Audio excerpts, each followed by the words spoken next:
چلو سیکھیں قرآن و سنت کی باتیں جو مہکائیں دن اور کرے نور راتیں، کھلے آنکھ صلی علی کہتے کہتے۔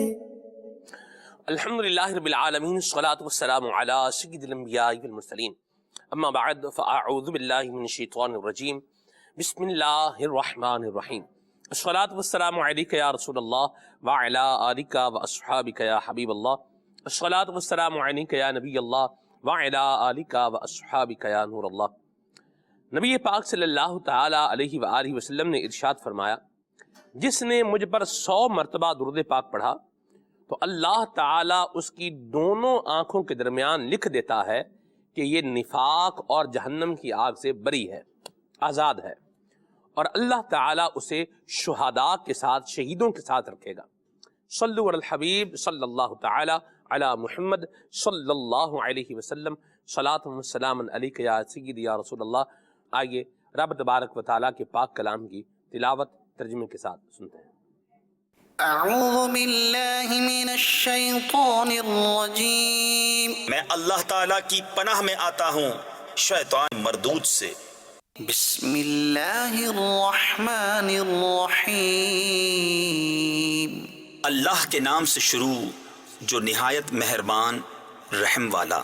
انا ارسلنا نوحا الى قومه ان انذر قومك من قبل ان يأتيهم عذاب أليم۔ بے شک ہم نے نوح کو اس کی قوم کی طرف بھیجا کہ ان کو ڈرا اس سے پہلے کہ ان پر دردناک عذاب آئے۔ قال يا قوم إني لكم نذير مبين، اس نے فرمایا، اے میری قوم، میں تمہارے لیے صریح ڈر سنانے والا ہوں۔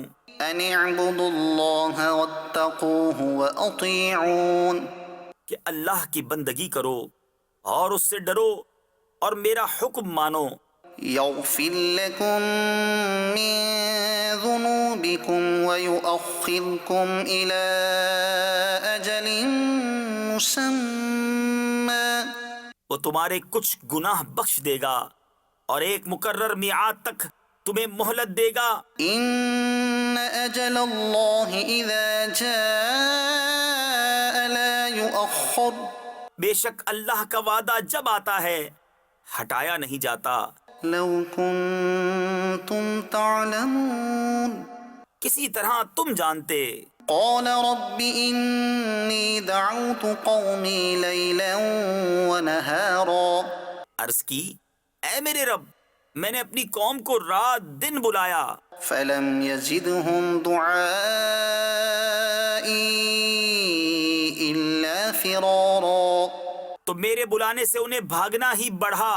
وإني كلما دعوتهم لتغفر لهم جعلوا أصابعهم في آذانهم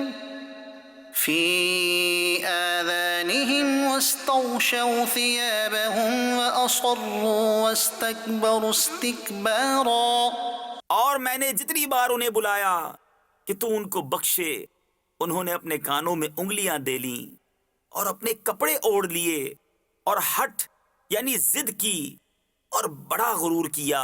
ثم إني دعوتهم جهارا، پھر میں نے انہیں علانیہ بلایا، ثم إني أعلنت لهم وأسررت لهم إسرارا، پھر میں نے ان سے باعلان بھی کہا اور آہستہ خفیہ بھی کہا۔ فقلت استغفروا ربكم إنه كان غفارا، تو میں نے کہا اپنے رب سے معافی مانگو، بے شک وہ بڑا معاف فرمانے والا ہے۔ يرسل السماء عليكم مدرارا، تم پر شراٹے کا می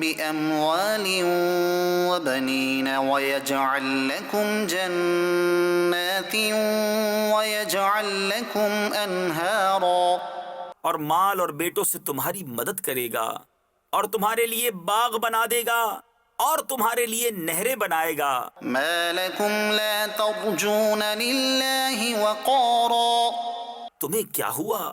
اللہ سے عزت حاصل کرنے کی امید نہیں کرتے؟ وقد خلقكم أطوارا، حالانکہ اس نے تمہیں طرح طرح بنایا۔ صدق اللہ العظیم۔ اللہ تعالی ہمیں بے حساب بخشش کی خیرات عطا فرمائے اور مالک کریم ہم سب پر اپنا فضل کرم فرمائے، آمین۔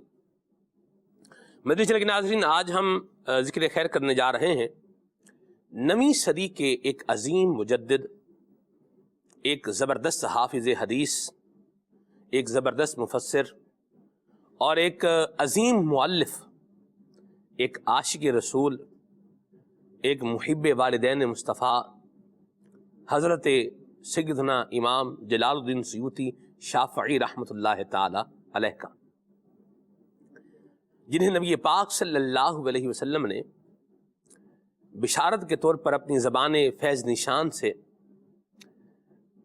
شیخ الحدیث کا لقب عطا فرمایا۔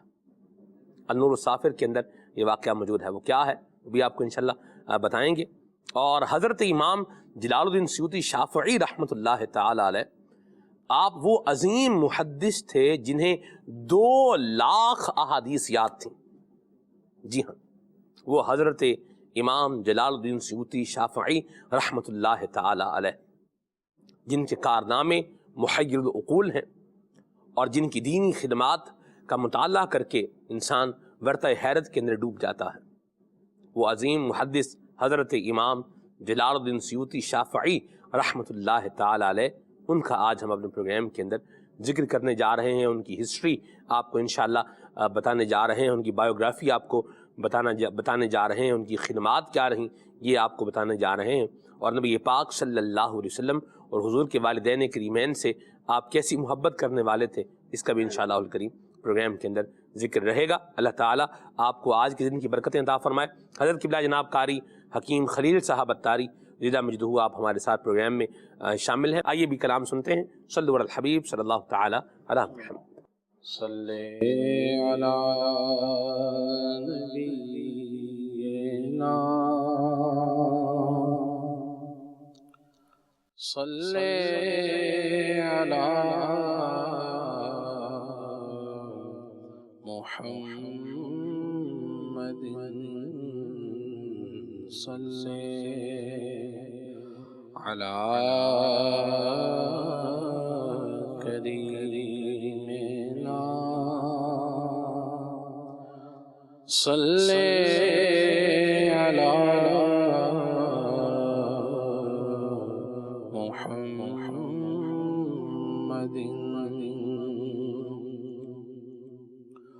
ان کو دل میں بسا لیا ہم نے، دل مدینہ بنا لیا ہم نے، ان کے دامن سے ہو کے وابستہ سب سے دامن چھڑا لیا ہم نے، مل گئے وہ تو پھر کمی کیا ہے، دونوں عالم کو پا لیا ہم نے، ان کا ملنا سکندر ایسا ہے، ان کا ملنا سکندر ایسا ہے، جیسے خالق کو پا لیا ہم نے صلی علی کریمنا صلی علی محمد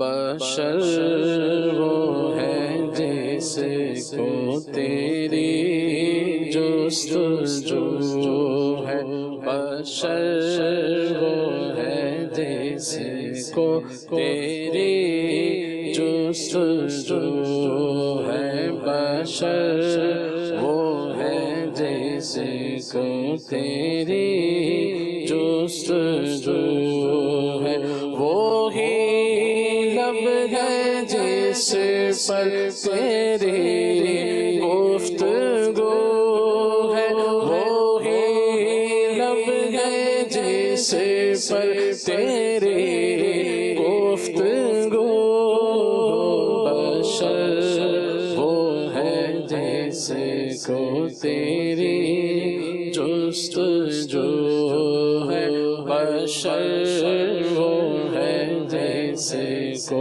تیری جستجو ہے بخدا خدا سے ہے وہ جدا جو حبیب حق پہ فدا نہیں وہ بشر ہے دین سے بے خبر جو رہے نبی میں گمان نہیں بشر وہ ہے جیسے کو تیری جستجو ہے بشر وہ ہے جیسے کو تیری جستجو ہے حقیقت میں وہ لطف زندگی پایا نہیں کرتے جو یادیں مصطفیٰ سے دل کو بہلایا نہیں کرتے بشر وہ ہے جیسے کو تیری جستجو ہے وہی لب ہے جیسے پر تیری گفتگو ہے بشر وہ ہے جیسے کو تیری جستجو ہے دل وہی دل جو تیری یاد سے معمور رہا دل ہے وہ دل جو تیری یاد سے معمور رہا سر ہے وہ سر جو تیرے قدموں پہ قربان گیا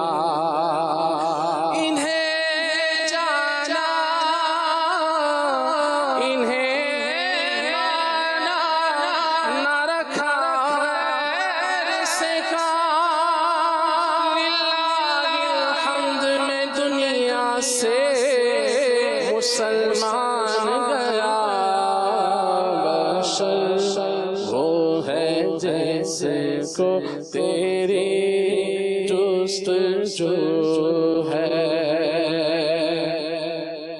تیری یاد آبادی خانہ دل تیری یاد آبادی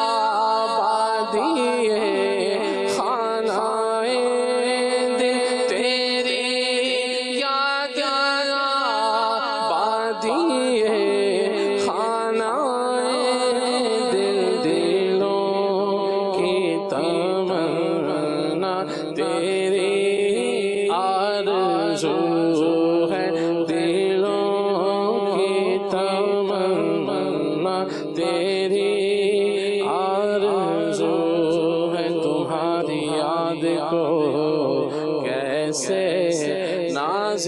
زندگی سمجھو، یہی تو ایک سہارا ہے زندگی کے لیے، میرے تو آپ ہی سب کچھ ہے رحمت عالم، میں جی رہا ہوں زمانے میں آپ ہی کے لیے، تیری یاد آبادی خانہ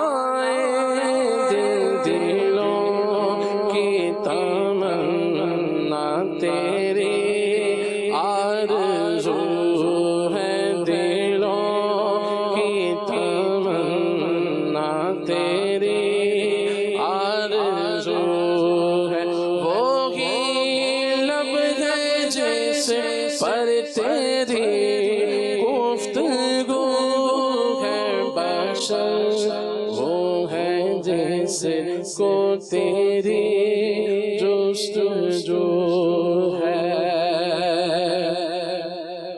اسے ایک اللہ نے بنایا، اسے ایک اللہ نے بنایا، اسے ایک اللہ نے بنایا، وہ ہر وصف میں لا شریک لہ ہے، وہ ہر وصف میں لا شریک لہ ہے، یہی بول سدرہ والے چمن جہاں کے تھالے، سبھی میں نے چھان ڈالے، تیرے پائے کا نہ پایا، تجھے یک نے یک بنایا، تجھے یک نے یک بنایا، وہ ہر وصف میں لا شریک لہ ہے، وہ ہر وصف میں لا شریک لہ ہے، تیرے خلق کو حق نے عظیم کہا، تیری خلق کو حق نے جمیل کیا، کوئی تجھ سا ہوا ہے نہ ہوگا شہا، تیرے خالق حسن و ادا کی قسم، وہ خدا نے مرتبہ تجھ کو دیا، نہ کسی کو ملے نہ کسی کو ملا، کہ کلام مجید نے کھائی شہا، تیرے شہر و کلام و بقا کی قسم، اسے ایک اللہ نے بنایا، وہ ہر وصف میں لا شریک لہ ہے، وہ ہر وصف میں لا شریک لہ ہے، نماز و اذان کلمہ و ذکر و خطبہ، نماز و اذان کلمہ و ذکر و خطبہ، یہ سب پھول ہیں ان کا تو رنگ و بو ہے، یہ سب پھول ہیں ان کا تو رنگ و بو ہے، تمہاری سلامی نمازوں میں داخل، تمہاری سلامی نمازوں میں داخل، تمہاری سلامی نمازوں میں داخل، تصور تیرا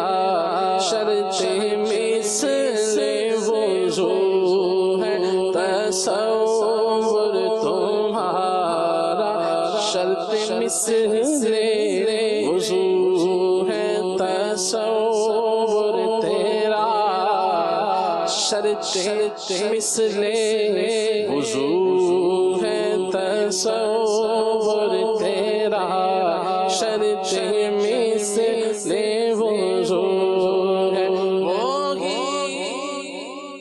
سبحان اللہ، کیا لکھا ہے مفتی احمد یار خان نعیمی رحمۃ اللہ علیہ نے۔ حضور آپ کی تو عظمت وہ ہے، آپ کی شان وہ ہے کہ آپ پر سلام پیش کرنا یہ نماز میں شامل ہے۔ السلام علیکہ ایہا النبی ورحمۃ اللہ وبرکاتہ، یہ سلام حضور پر پیش کرنا، اور یہ تشہد کے اندر ہے، اور یہ نماز کے واجبات میں سے ہے۔ یہ نہیں پڑھے گا تو نماز ہی جو ہے وہ مکمل نہیں ہوگی، دوبارہ پڑھنی، جان بوجھ کر چھوڑے گا تو نماز دوبارہ پڑھنی پڑے گی، اور بھولے سے رہ گیا تو سجدہ صاحب جو ہے وہ کرنا پڑے گا۔ اور حضور آپ کا تصور، آپ کی یاد، تصور تیرا شرط، تصور تیرا شرط، یہاں پر یہ بات مکمل ہوگی۔ حضور آپ کا تصور شرط ہے، کیسے؟ مثل وضو ہے، جس طرح وضو جو ہے وہ نماز کے لیے ضروری ہے، تو ایسے ہی آپ کا تصور بھی ایک نماز کے لیے اہم جو ہے وہ حیثیت رکھتا ہے کہ جب میں آپ کا نام لوں گا تو آپ کا تصور میرے ذہن میں آئے گا، اور جب آپ کا نام زبان پر آئے گا، تصور ذہن میں آئے گا، تو اللہ تبارک و تعالیٰ کی اس عبادت کا جو ذوق ہے یہ اور بڑھ جائے گا اور بیڑا پار ہو جائے گا۔ سبحان اللہ۔ خلیل بھائی ایک دفعہ پھر سے۔ تمہاری سلامی نمازوں میں داخل، تمہاری سلامی نمازوں میں داخل، تصور تیرا مثل شرط وضو ہے،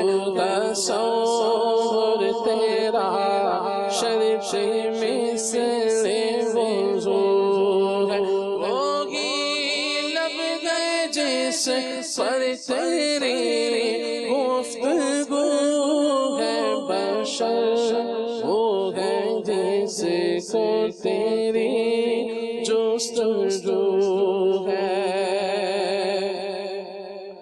میں وہ سگ نہیں ہوں بہت در ہوں جس کے، میں وہ سگ نہیں ہوں بہت در ہوں جس کے، میں وہ سگ ہوں جس کا فقط ایک تو ہے، میں وہ سگ ہوں جس کا فقط ایک تو ہے، وہی لب گئے جس پر تیری گفتگو ہے، بشر وہ ہے جس کو تیری جستجو ہے،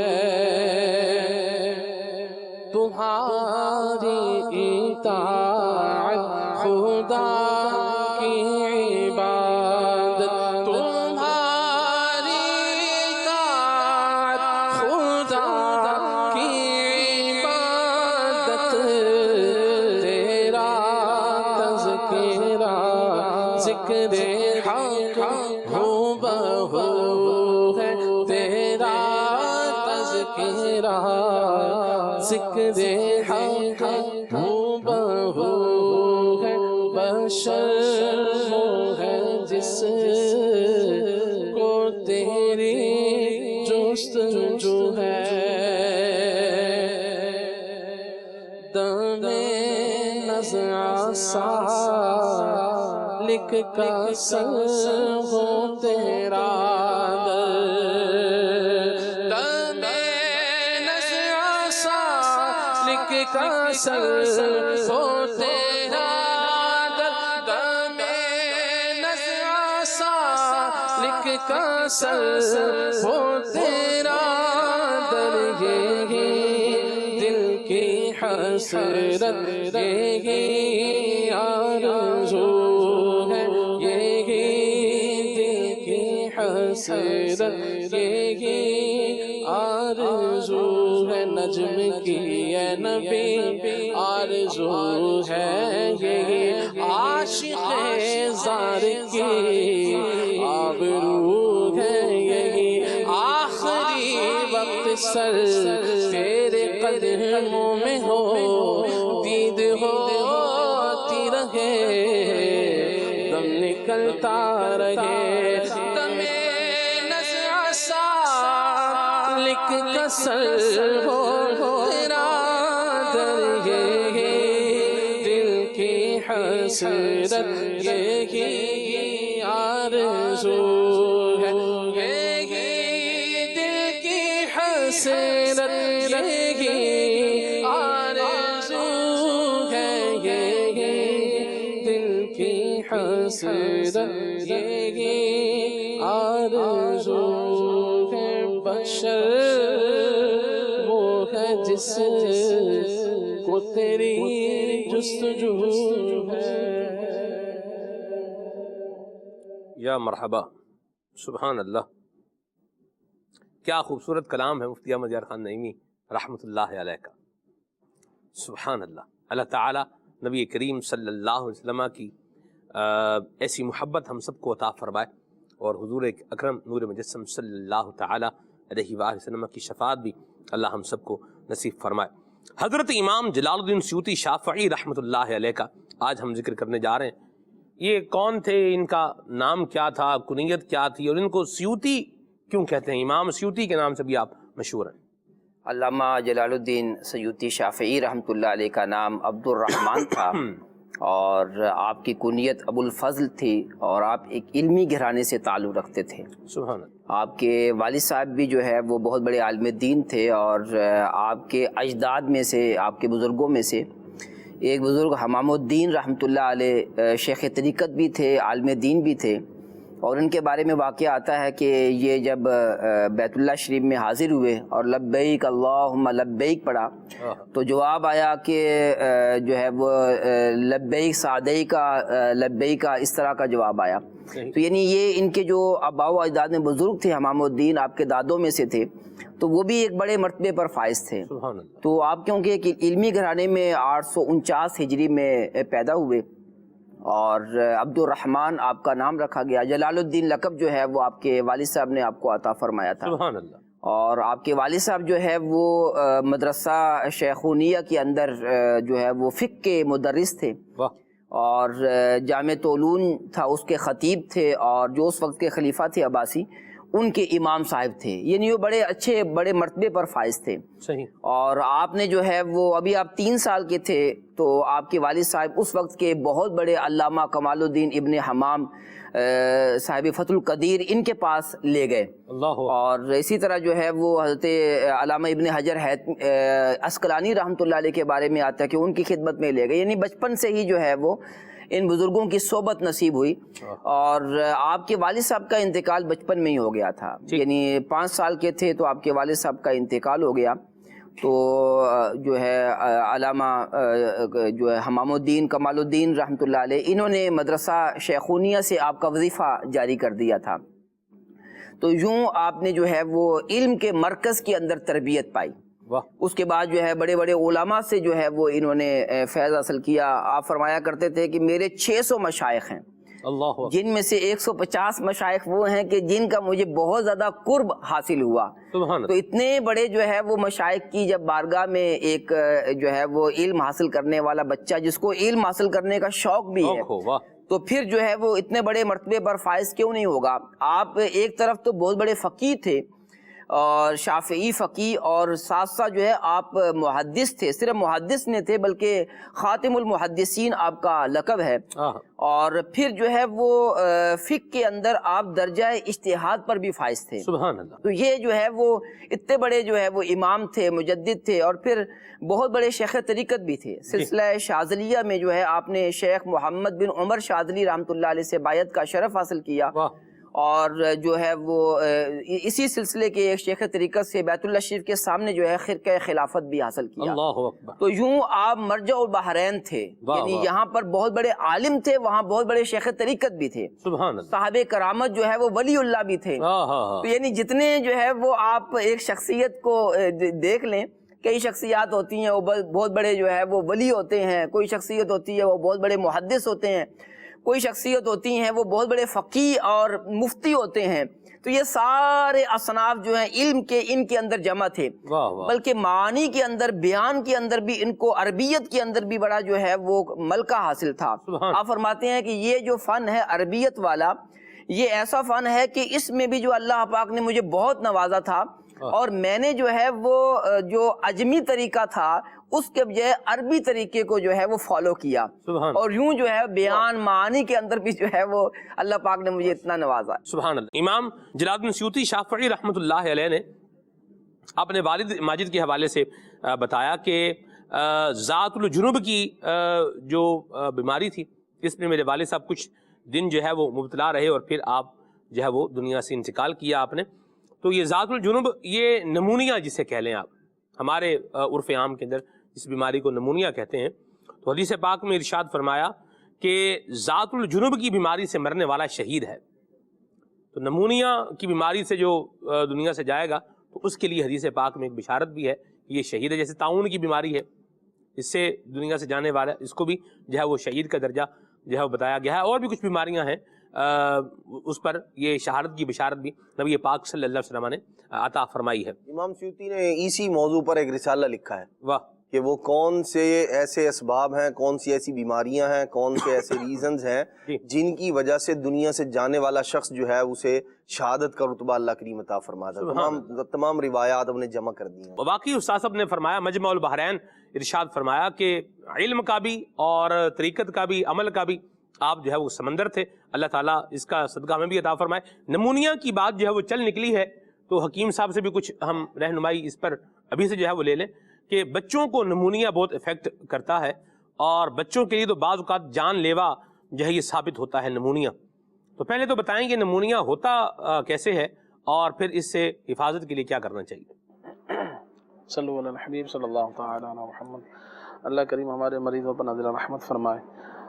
یوں کہہ لیں کہ یہ سینہ، پسلی، چلنا، نزلے، زکام کی جو کیفیت ہوتی ہے ابتدائی دور سے بچوں کو، اگر اس کی یعنی کہ یوں کہہ لیں کہ کیئر نہ کی جائے، جیسے آج کل ابھی تھوڑی بہت سردی شروع ہو ہی گئی ہے ہمارے ہاں، تو اب کیا ہے کہ وہ بچے وہی ٹھنڈا پانی، تو اسی طرح سے اس میں ہمیں معلوم ہوتا ہے کہ ہمارا یہ بچہ جو ہے نا یہ بار بار بیمار ہو جاتا ہے، تو یہ ذرا نازک ہے، اور یہ ذرا کوئی ٹھنڈ وغیرہ ہوتی ہے تو اتنا اس کو افیکٹ نہیں ہوتا.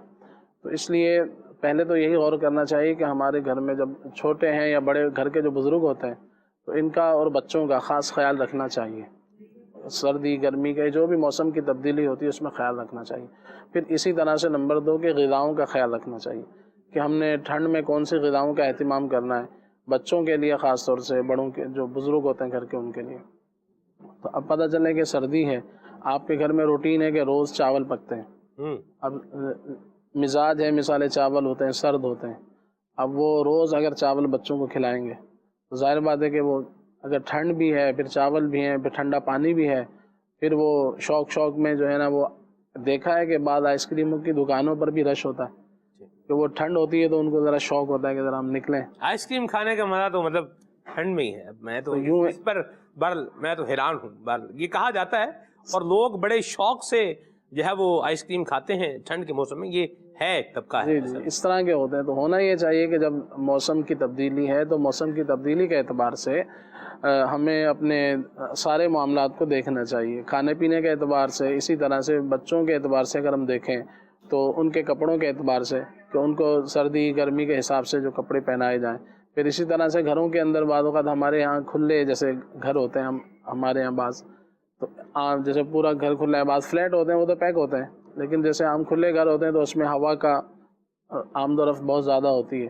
تو رات کو سو رہے ہیں، یا بعض اوقات ہوتا ہے کہ گھر میں ایک بندے کو پنکھا، ایک آدمی کو گرمی لگ رہی ہے تو اس کو پنکھا چاہیے، اب اسی کے نیچے بچے بھی سو رہے ہیں، پوری رات پنکھا چل رہا ہے. تو عموماً سونے کے بعد اتنا محسوس نہیں ہوتا کہ ٹھنڈ ہے یا گرمی ہے. دیکھا ہوگا آپ نے بعض اوقات گھر میں جب جاتے ہیں تو سردی کی وجہ سے بعض اوقات بچے جو ہے نا وہ ان پہ کوئی کپڑا نہیں ہوتا تو وہ بالکل سلنگ ہو جاتے ہیں. ہاں تو اس طرح سے تو پھر وہ ہوتا ہے کہ ہم ان پہ کپڑا ڈال رہے ہوتے ہیں. تو اس لیے اہتمام یہ کرنا چاہیے ان کے کپڑوں کے اعتبار سے، ان کے کھانے پینے کے اعتبار سے، اور ان کے سونے اٹھنے بیٹھنے کے اعتبار سے. اسی طرح سے بچے جیسے مدرسۃ المدینہ جاتے ہیں یا جہاں بھی پڑھنے کے لیے جاتے ہیں تو ان کا خیال کیا جائے. اسی طرح سے اگر خیال نہیں کریں گے، جیسے وہ ایسا بھی دیکھا ہے، ایسے مناظر روڈ پہ دیکھتے ہیں کہ وہ بچہ والد صاحب نے ہیلمٹ پہنا ہوا ہے اور بچہ بیٹھا ہے آگے اور وہ ایسے ہی بیٹھا ہے. وہ جو ہوا کا جو اس کو تو ہیلمٹ نہیں پہنا سکتے نا، بچے کو ہیلمٹ کیسے پہنائے؟ ہیلمٹ نہیں پہنا ہے، اس کا کچھ تو اہتمام کریں. گرم ٹوپی وغیرہ اس کو پہنا، گرم ٹوپی ہے یا کچھ بھی، اس کو ناک وغیرہ اس کو چھپائیں، تو اس کے کان چھپائیں. تو ممکن ہو بچہ بڑا ہے تو اس کو پیچھے بٹھایا جائے تاکہ وہ ہوا جو ہے نا ڈائریکٹ اس طرح سے اس پہ نہ پڑے تو اس کو یوں تکلیف نہ ہو. تو یوں پھر یہ کہ چھوٹی موٹی سردی ہوتی ہے، پھر یہ اس کا خیال نہیں کیا جاتا تو پھر یہ بڑھتے بڑھتے اس کا نہیں کہ یہ مختلف اسباب ہوتے ہیں، تو بڑھتے بڑھتے پھر یہ نزلہ زکام بڑھتا ہے تو وہ بلغم پیدا ہو جاتی ہے، تو پھر وہ بعض اوقات سانس لینے میں مشکل ہو جاتی ہے. چیسٹ انفیکشن کی یوں بولیں کہ ورسٹ کنڈیشن جو ہے یہ نمونیا کہلاتی ہے. تو وہ پھر اس سے بچا جائے، پھر اللہ نہ کرے اگر یہ اس طرح کا بڑھ جاتا ہے تو پھر فوری اس کا خاص طور سے خیال کیا جائے کہ اس میں پھر بعض اوقات ہوتا ہے کہ بعض بچوں کو اس میں شدید نقصان ہونے کا بھی خطرہ ہوتا ہے. تو اس لیے اہتمام کیا جائے، روحانی علاج بھی کیا جائے اور دیگر علاج ہیں جو احتیاط ہیں اس کا اہتمام کیا جائے، تو تاکہ یہ نمونیے کی طرف بچہ نہ جائے. اگر خدا نہ خاصہ چلا جاتا ہے تو پھر یہ کہ اس میں تھوڑی سی مشکلات ہوتی ہیں، علاج میں ٹائم لگتا ہے، لیکن اللہ کی رحمت سے انشاءاللہ فائدہ ہو جائے گا. تو اس کا اچھے طریقے سے علاج کیا جائے. بچے کی جو پوزیشن ہوتی ہے نمونیا کی وجہ سے، الامان والحفیظ، اللہ کی پناہ ہے، زندگی موت کا مسئلہ بن جاتا ہے. جی میں صحیح عرض کر رہا ہوں آپ کو، اس میں موت کا مسئلہ جو بچے کا بن جاتا ہے. سانس جن کے بچوں کو ناک بہہ رہی ہے، کھانسی لگی ہے اور بچہ سانس لے رہا ہے تو سانس لینے میں آپ کو اس کی جو ہے وہ ایک عجیب سی ایک آواز ہے، جس سے چیخ ٹائپ ہوتی ہے، تو ہلکی سی آپ کو وہ بچے کے سانس میں اگر وہ یہ سب ہو رہا ہے تو اس کو بالکل بھی نارمل جو ہے نا وہ بندے کو نہیں سمجھنا چاہیے، اور کوئی بات نہیں، ٹھیک ہو جائے گا.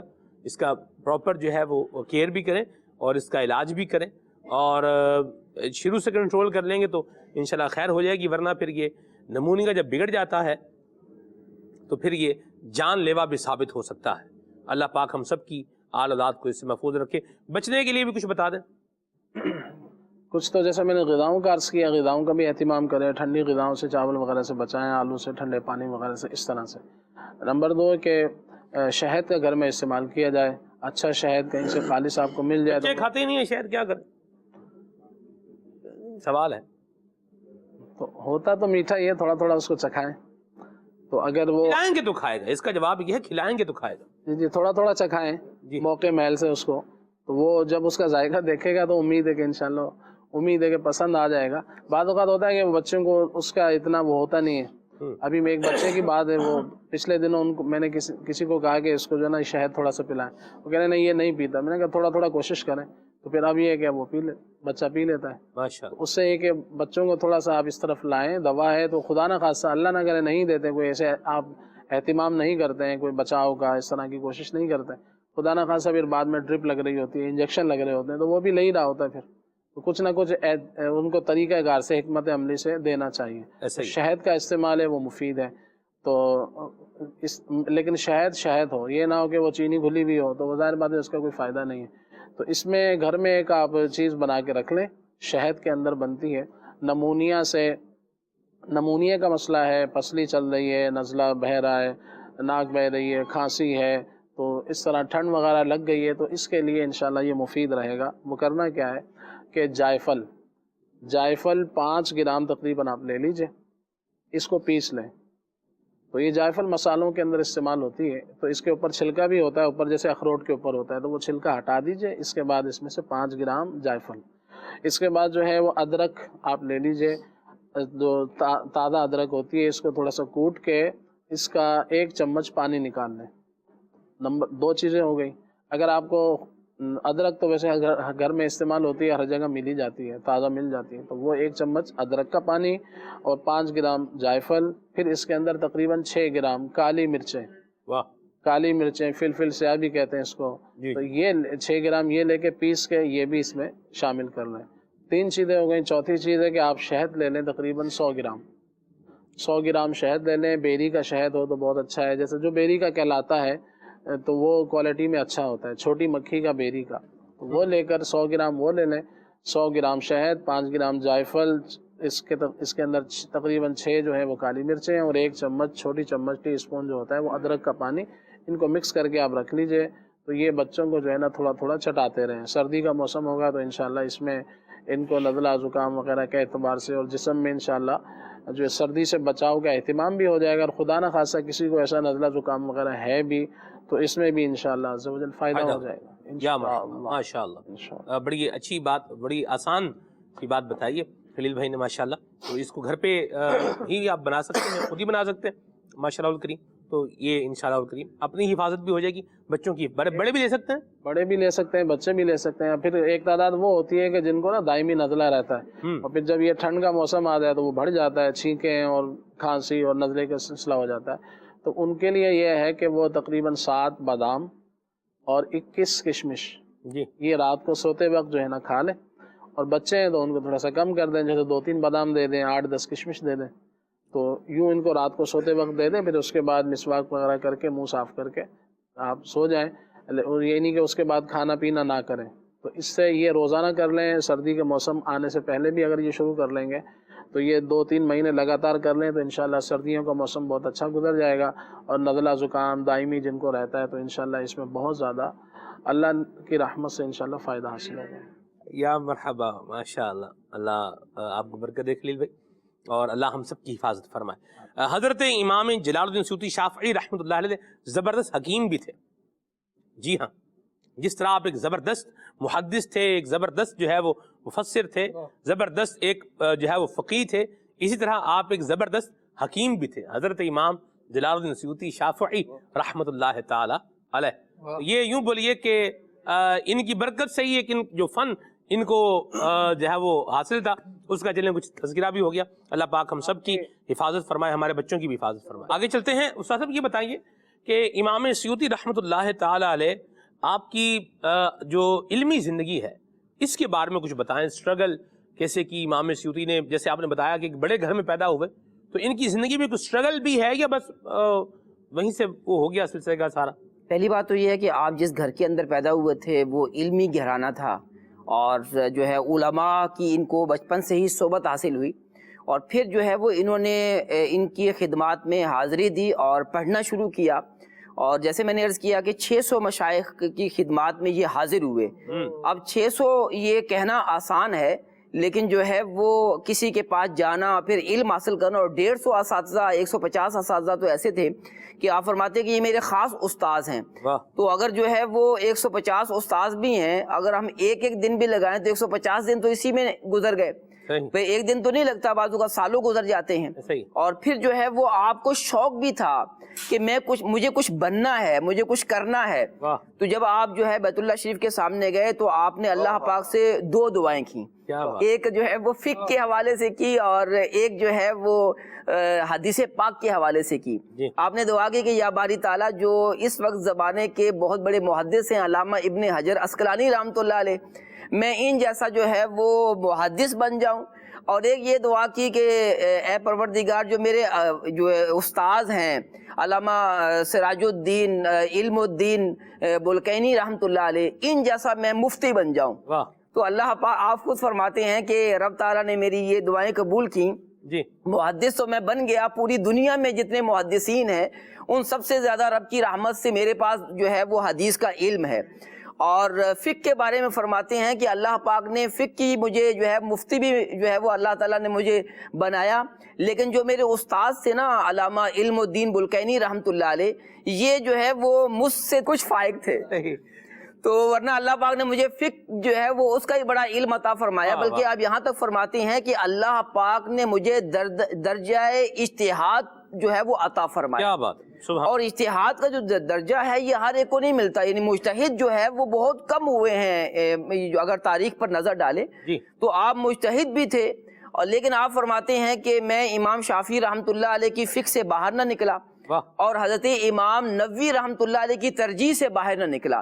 یعنی یہ دیکھیں اپنے جو بزرگ ہیں، اپنے فقہ شافعی کے جو بزرگ ہیں، یعنی ان کی جو ہے وہ اتباع میں ہی رہا. حالانکہ رب تعالیٰ نے مجھے اجتہاد کا جو ہے وہ رتبہ عطا فرمایا تھا. تو یہ ادب کی بات ہوتی ہے کہ بندہ کتنا ہی بڑا کیوں نہ بن جائے، علمی طور پر کتنا جو ہے ماہر کیوں نہ ہو جائے، وہ اپنے اساتذہ سے اپنے آپ کو کم تر ہی سمجھے. اور یہی جو ہے وہ ادب کی بات بھی ہے. اور یہ عاجزی اور انکساری ایک ایسی چیز ہے جو بندے کو بڑا رتبہ عطا کرتی ہے. اور جو نفس کی شرارتیں ہوتی ہیں، آدمی کے اندر جو ہے وہ تکبر آ جاتا ہے، غرور آ جاتا ہے، اور پھر جب ایسی بیماریوں کا وہ شکار ہوتا ہے تو پھر جو ہے وہ دنیا کے اندر بھی اسے ذلت دیکھنی پڑتی ہے، اور آخرت میں بھی جو ہے وہ جہنم کی وعید ہے جس کے دل کے اندر تکبر ہوتا ہے. تو لہٰذا جو ہے یہ ہمیں بھی چاہیے کہ اللہ پاک نے ہمیں کوئی کمال دیا ہے، کوئی مرتبہ دیا ہے، حسن دیا ہے، جو ہے دولت دی ہے، تو اس پر ہم جو ہے ہمارے اندر جو ہے تکبر پیدا نہیں ہونا چاہیے، بلکہ عاجزی کی جو ہے وہ کوئی سبیل نکالتے رہنا چاہیے.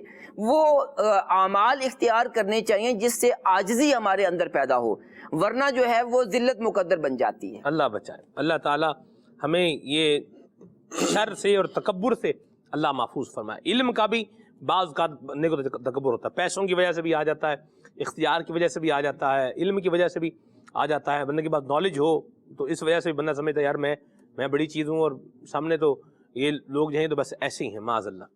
تو یہ اس سے بندے کو اپنے آپ کو بچانا چاہیے کہ تکبر آئے گا. نبی پاک صلی اللہ علیہ وسلم نے فرمایا کہ جس کے دل میں رائی کے دانے کے برابر بھی تکبر ہوگا جنت میں داخل نہیں ہوگا. اللہ اعاذ باللہ. اللہ تعالیٰ ہم سب کو عاجزی کی دولت بھی عطا فرمائے. عدنان بھائی یہ بتائیے کہ حضرت امام سیوطی رحمۃ اللہ علیہ کے تعارف میں نے جو ایک بات کہی ہے وہ میں نے کہی ہے کہ آپ عاشق رسول بھی ہیں اور محب والدین مصطفیٰ بھی ہیں. تو آپ کی زندگی کا یہ پہلو بھی کچھ جو ہے وہ بیان فرمائیں. بسم اللہ الرحمن الرحیم.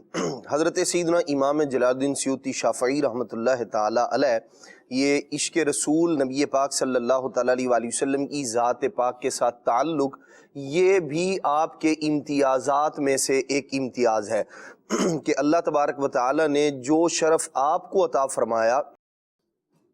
بہت سارے محدثین کرام کی سیرت کا مطالعہ کرنے کے بعد، دیکھنے کے بعد بندہ یہ کہتا ہے کہ جو تعلق، جو مقام، جو مرتبہ نبی پاک علیہ الصلوۃ والسلام کی بارگاہ میں امام جلال الدین سیوطی شافعی رحمۃ اللہ تعالی کو حاصل ہے وہ انہی کا حصہ ہے. وہ اس طرح کہ بہت دیکھیں جب بندہ حدیث پاک کی خدمت کرتا ہے نا، اور حدیث پاک کا تعلق خود نبی پاک علیہ السلام کی ذات پاک کے ساتھ ہے، تو نبی پاک علیہ السلام کی ذات پاک کے ساتھ محبت بندے کے دل میں یوں بڑھتی چلی جاتی ہے. اور امام سیوطی رحمۃ اللہ تعالی کا حدیث پاک کے ساتھ ایسا تعلق ہے، 2,00,000 حدیثوں کے آپ حافظ تھے، اور فرماتے ہیں اگر اس سے زیادہ مجھے ملتی نا تو میں وہ بھی یاد کر لیتا. اتنا تعلق آپ کا، یعنی اوڑھنا بچھونا بنا لیا تھا آپ نے حدیث مبارکہ کی خدمت کرنا. اور پھر صرف یاد نہیں تھی بلکہ آپ رحمت اللہ تعالی علیہ حدیث پاک کا ایسا آپ کو شغف تھا. بہت سارے رسائل اور بہت ساری کتابیں وہ ہیں جن میں صرف آپ نے احادیث مبارکہ کو مختلف عنوانات کے تحت جمع کیا ہے. حضرت امام سیوطی رحمت اللہ تعالی جب اتنا آپ کا تعلق ہوا حدیث پاک سے، تو جب حدیث پاک سے اتنا تعلق ہے تو پھر حدیث والے سے بھی ایسا ہی تعلق ہے. نبی پاک صلی اللہ تعالی وسلم کی ذات پاک کے ساتھ ہوا کیا، یہ تعلق نبی پاک صلی اللہ تعالی علیہ وسلم کی بارگاہ میں رسائی کا یوں ذریعہ اور سبب بنا. بہت سارے علماء ایسے ہیں، اللہ کے اولیاء ایسے ہیں جنہیں خواب میں نبی پاک صلی اللہ تعالی علیہ وسلم کی زیارت کا شرف عطا ہوا. اس پر باقاعدہ علماء نے بڑی بڑی کتابیں لکھی ہیں، اور جو محدثین کرام، علماء اور سیرت کی جو کتابیں ہیں ان کے اندر ایسے بے شمار واقعات موجود ہیں. امام جلال الدین سیوطی شافعی رحمۃ اللہ تعالی وہ بزرگ ہیں، حضور کی عظمت، محبت نبی پاک علیہ السلام کی ان پر ایسی غالب تھی. 70 سے زیادہ مرتبہ آپ نے جاگتے ہوئے سر کی آنکھوں سے نبی پاک صلی اللہ علیہ وسلم کی زیارت کا شرف پایا ہے. یہ حضور علیہ السلام کی کمال درجے کی عنایت ہے ان پر. اور صرف یہ نہیں کہ زیارت ہوا کرتی تھی، بلکہ ارشاد فرماتے ہیں